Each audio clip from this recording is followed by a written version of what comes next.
face right out from under Wilhelm as he slides in, gets both hooks in. This is a great way to end the round here. He is quick dragon. Emilbek уулу flattens him out now. Now he's got to go to work. He's got 25 seconds to do a lot of good damage. At least just send a message to the judges that he's going to pull even farther ahead in the scoring. You can see the frustration on Ben Wilhelm's face. He's got to be a little bit more urgent in his efforts to get back up to his feet.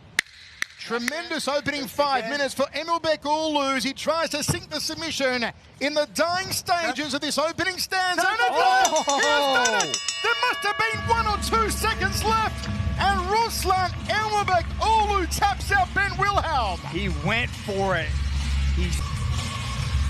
And this is just, I mean, seconds to go here.